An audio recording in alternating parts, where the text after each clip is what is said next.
Os saludo a todas y todos.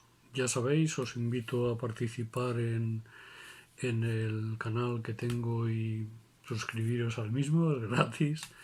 Y bueno, si tenéis a bien escucharme mis opiniones, yo os lo agradezco a todas y todos mucho. Dedico esta segunda parte del vídeo anterior a mi amigo y sobrino Enrique, muy interesado por estas y otras cuestiones. Y decir en primer lugar que hay, para continuar, empezaré con un pensamiento de los clásicos de los estudios políticos en el siglo XVIII fundamentalmente. Cuando ellos definían que la guerra, o sea, que el comercio era la guerra por métodos pacíficos. Es decir, ¿y cuándo llega la guerra? Cuando el comercio pues falla. Quien dice el comercio dice toda la actividad económica, mercantil y demás, ¿no? Cuando hay, o bien porque me surge un competidor, o bien porque hay crisis y deseo superar esta crisis, o incluso porque hay un cambio de energía, del carbón al petróleo, y entonces pues todo esto provoca una serie de desajustes y entonces los poderosos inician una guerra. Las guerras siempre las inician los poderosos fundamentalmente. Porque en el conflicto de Ucrania no estamos ya en una guerra o en un conflicto entre lo que se llamó eufemísticamente el mundo libre, liderado por Estados Unidos, que por cierto jamás ha hecho nada por imponer los derechos humanos si esto afectaba a sus intereses. Y por otro lado la Unión Soviética, que representaba una ideología que era una herejía del comunismo, una herejía del socialismo, fundamentalmente la Unión Soviética tras la herencia y la sombra de Stalin y los que después vinieron. No hay, por lo tanto, un conflicto ideológico porque Putin es un tipo de nacionalista de derechas. Es verdad que el capitalismo ruso no es un capitalismo globalista como el de Estados Unidos, es un capitalismo nacionalista con una fuerte presencia del Estado, pero Estado que además está en función y al servicio de las élites de poder. Bueno, de la misma forma que el Estado en Estados Unidos está al servicio de las élites, está al servicio de las grandes capitales y las grandes fortunas norteamericanas, que son las que al fin y al cabo designan, permiten, pagan las campañas a los presidentes, a los senadores, pagan la política y por lo tanto esperan que la política vaya en función de sus intereses. Trump representa una serie de familias y capitalistas e intereses estadounidenses. Biden representa otros sectores del capitalismo norteamericano, que es lo que se ha dado en definir como el capitalismo globalista. En ambos casos, en Estados Unidos, lo que ambos desean es mantener su posición hegemónica sobre el mundo y seguir controlando y dominando. Estamos también ante una guerra comercial y hoy, si hemos seguido, hoy que es 26 del 1 del 2022, que es cuando estoy grabando esto, hemos visto en los telediarios de hoy y en los informes, los periódicos, como Biden se ha dirigido a Europa diciendo: tranquilos, venir conmigo en esta aventura que a mí me interesa, que yo estoy aquí sacando pecho porque lo tengo muy mal en Estados Unidos, con todas las encuestas en contra y con un prestigio por los suelos. Es un tipo que ha decepcionado a millones de personas de todo el mundo, a mí incluido, aunque tampoco esperaba nada de él, pero me ha decepcionado. Bueno, pues toda esa gente, tranquilos que vais a tener gas natural y por lo tanto vais a poder seguir dándole a la bombilla. Claro, el problema es que el gas natural que venga de Estados Unidos en barco o que venga de Qatar, que he hablado con el emir de Qatar para decir: oye, tú garantiza a los europeos que están con miedo y tal, pero claro, es que el gas natural venido en barco desde Estados Unidos cruzando todo el Atlántico, o desde Qatar dando toda la vuelta, o por el canal de Suez, o dando toda la vuelta a África, sale muchísimo más caro. Es como llenar un pantano con agua mineral. Es como cargar camiones de agua mineral para llenar un pantano. No con agua de lluvia, no con agua de escorrentías, no con agua de ríos, con agua mineral. Por lo tanto, esto es algo que vamos a pagar terriblemente y que va a perjudicar mucho a las clases populares y a las clases trabajadoras europeas. Por lo tanto, en ese conflicto no se nos ha perdido nada. No olvidemos que el gas ruso viene por medio de gaseoductos y que ahora había el proyecto de un gaseoducto directo de Rusia a Alemania, en parte por mar, que dejaba de ir por Polonia, dejaba de ir por Ucrania y, en fin, los peajes. Y ahí viene, y ahí hay un serio problema y hay una posición. Por otro lado, como os decía en el vídeo anterior, también es una manera de tocar las narices a China y seguir en la guerra soterrada, comercial, económica, híbrida contra China, por ser la potencia hegemónica, por ser los que mandan en el mundo y por a su vez hacer de su comercio, digamos, el fundamental. Y al hablar de comercio estoy hablando de economía en su conjunto, no de una tienda de telas, estoy hablando ni de un supermercado, estoy hablando de todo lo que sería la producción con la que se comercia, de las materias primas, etcétera, etcétera. Y todo esto está subiendo.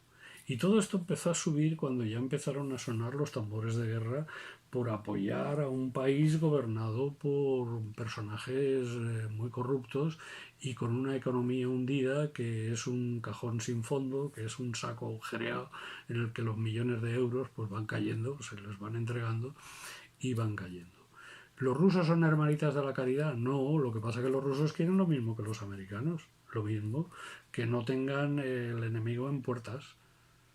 Si hubiera guerra, Rusia lleva las de perder, pues no está nada claro. Las de perder las llevamos la población civil. Las de perder lo llevamos los que vamos a sufrir las consecuencias. Porque hoy en día en la guerra no mueren los que están en el frente nada más, ni mucho menos. Son los que menos mueren. Las grandes atrocidades se cometen contra las poblaciones civiles y quienes vamos a sufrir y a pagarlo somos las poblaciones civiles.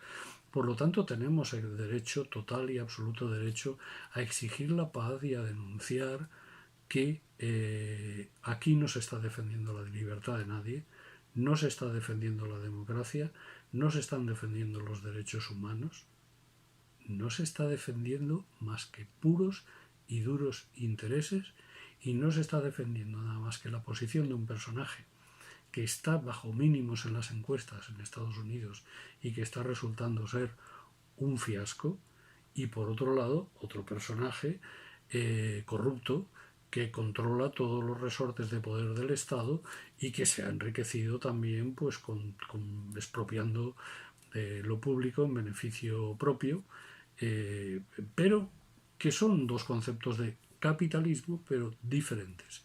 En el caso de Estados Unidos, capitalismo globalista; en el caso de Rusia, capitalismo nacionalista.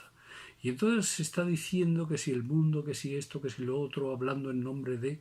Vamos a ver, la población europea y la población norteamericana somos una parte mínima del mundo. Más del 75% de la población mundial no vive ni en Europa Occidental, ni en Unión Europea, Europa Unión, ni en Estados Unidos. Está habiendo toda una serie de alianzas geoestratégicas. En el caso de Rusia y la India, hay una alianza estratégica, Rusia y la India, a su vez China y Pakistán, a su vez China aliada con Rusia, Rusia con China, y a su vez toda la posición de Sudáfrica dominando todo el Cabo. Es decir, hay hoy en día las rutas comerciales no están en manos para mayor abundamiento en América Latina. Están empezando a surgir otra vez gobiernos que representan la voluntad popular. Perú, en Chile, en Honduras. Y claro, esto crea un desasosiego a las élites que ostentan el poder, a las élites que lo que desean es seguir controlándonos y dominándonos, y también amenazarnos y amedrentarnos. Si hay un peligro de guerra, no vamos a protestar porque la luz sube a la estratosfera, porque hombres que nos tienen que traer el gas natural. A su vez tampoco vamos a exigir que se pongan energías limpias porque... Y además vamos a tener mucho cuidado. Y aquí en este conflicto hay que ir con mucho cuidado porque hay gente que criticas la posición de la OTAN, criticas la posición de Estados Unidos, que es una posición total y absolutamente impresentable, y te dicen que eres prorruso, que estás con Putin. No, mire usted, yo no estoy ni con Putin ni estuve con la Unión Soviética. Soy marxista, soy socialista, no soy comunista. Es más, como soy marxista, no soy comunista. Ahí meto el dedo en el ojo. Creo en la democracia. Claro que creo en la democracia. ¿Que Rusia es una democracia? Evidentemente no. ¿Que Estados Unidos es una democracia cuando para llegar a ser presidente te tienen que apoyar grandísimas compañías, darte muchísimo dinero privado para sufragarte las campañas, para tal y cual? Pues tampoco eso es un modelo democrático. Cuando hay que ser millonario para ser senador, salvo en casos muy determinados y en estados muy determinados, como sería el caso de Sanders, pero que sería imposible en otras zonas, en otros estados que no fueran el pequeño estado donde está él, pues sería imposible. Por lo tanto, es una democracia puramente clasista. Es decir, donde juega mucho el estatus personal y la riqueza personal. Y por lo tanto, ninguno de los de ambos puede darnos lecciones de democracia a los socialistas. Por otro lado, desde el socialismo uno siempre se tiene que oponer a la guerra. Y veamos lo que ocurrió cuando la Primera Guerra Mundial. Cuando la Primera Guerra Mundial, el PSOE de Pablo Iglesias se opuso a la guerra y a la entrada de España en la guerra.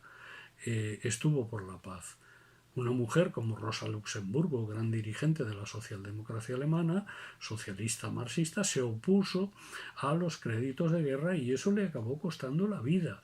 Jaurès, el gran fundador del Partido Socialista francés y con muchísima influencia en el PSOE, Jaurès fue asesinado ya antes de la Primera Guerra Mundial porque se oponía a la entrada de Francia en la Guerra Mundial.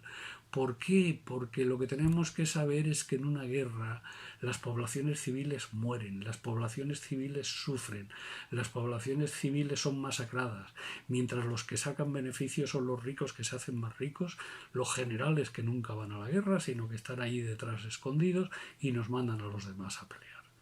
Y por lo tanto, no tenemos nada que perder en estas guerras imperialistas, en estas guerras por dominio, por control, en estas guerras comerciales, sino que única y exclusivamente sufrimos las consecuencias. Pero hay que tener en cuenta, y eso es lo que ellos no quieren y lo que la OTAN está defendiendo bajo mil formas diferentes, que el resto del mundo, donde vive la mayor parte del mundo, no tenga un papel destacado y no tenga el papel que se merece. Y seguir teniendo colonias, aunque haya muchos países que teóricamente son independientes, pero que siguen siendo sus colonias, como hacen los Estados Unidos en América Latina, o como hacen también los propios Estados Unidos y la Unión Europea en el caso africano, que es sangrante. Ahora mismo hay dos ejemplos muy claros. Cuando Burkina Faso y el Malí están tomando posiciones en defensa nacional de su independencia económica, empiezan a haber amenazas tanto a Burkina como a Mali, porque esto, porque lo otro, porque lo demás allá. ¿Por qué? Porque sí quieren que sigan siendo sus colonias. Por lo tanto, lo que estamos es ante un mundo injusto y estamos ante un mundo en el que ¿cómo defiende su hegemonía al final Estados Unidos? A cañonazos. A cañonazos. No es el caso de China, tengo que decirlo, no me cae nada bien el sistema ni el Partido Comunista Chino, para mí no, en fin, pero he de reconocer que China no ha sido la generadora de ninguna guerra desde hace muchísimo tiempo. Han tenido guerras internas, han votado entre ellos, señores de la guerra, han hecho esto, lo otro, tal. Han tenido guerras civiles, pero guerras de invasión no las han tenido. ¿Cómo está ganando su posición China? Por medio del comercio, por medio de su expansión comercial, por medio de su expansión económica, por medio de su pujanza económica con otro tipo de capitalismo, que sería un capitalismo nacionalista, al igual en este caso que el ruso, y el de la India, Pakistán, enfrentado en este caso a lo que es el capitalismo globalista que desea que el mundo se controle desde Estados Unidos. Y por mantener el control de Estados Unidos y el dominio mundial de Estados Unidos a su conveniencia, ¿vale la pena enviar una fragata? ¿Vale la pena enviar unos cazabombarderos que cuestan millones diarios de mantener? ¿Vale la pena? ¿O vale la pena luchar por la paz y oponerse a la guerra y denunciar lo que está ocurriendo en Ucrania? Y finalmente insisto, que no os mientan, que no os engañen. No va a haber guerra.